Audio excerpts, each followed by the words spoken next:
দীর্ঘ ৫ বছরের শেষ হয়নি ঢাকার আশুলিয়ার বংশী নদীর উপর নির্মাণাধীন নলাম সেতুর নির্মাণ কাজ। দুর্ভোগ পোহাতে হয় সেতুর উভয় পাড়ের লাখো মানুষকে। তবে দ্রুত কাজ শেষ করার আশ্বাস দিলেন এলজিইডির উপজেলা প্রকৌশলী। আশুলিয়া থেকে তৌহিদ মোর্শেদ নোমানের প্রতিবেদন জানাচ্ছেন রেজওয়ান শরীফ।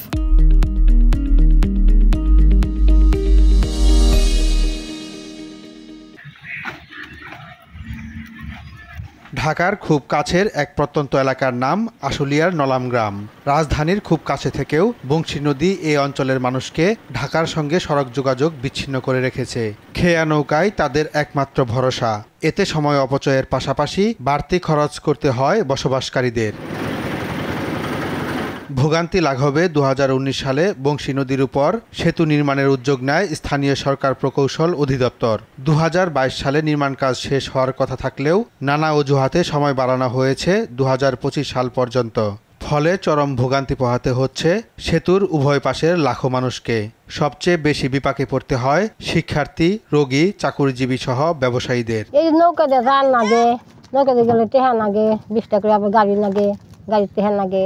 ব্রিজটা হইলে আমাকে তো উপকার হইতো। সামনেই কোহিনুর আছে, মেডিকেল আছে, এন্দা ব্রিজটা হয়ে গেলে গা যত সময়ের মধ্যে যাই পারতেছে। ওখান ব্রিজটার কারণ ওখান না কারণেই মনে করেন আমাকে একটু অসুবিধা হইতেছে।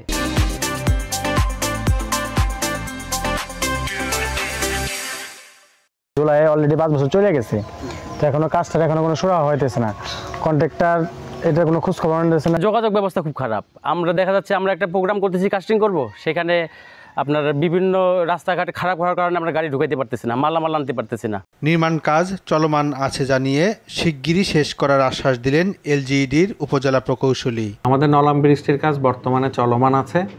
আমরা আশা করতেছি যে এই ব্রিজটির কাজ আমরা অতি দ্রুত আগামী বছরের মার্চ মাসের মধ্যে সমাপ্ত করে জনগণের চলাচলের জন্য আমরা ছেড়ে দিতে পারবো। ভোগান্তি লাঘবে শুধু আশ্বাস নয়, দ্রুত সেতুর নির্মাণ কাজ শেষ করা হবে এমনটাই চাওয়া স্থানীয়দের। রেজওয়ান শরীফ, RTV।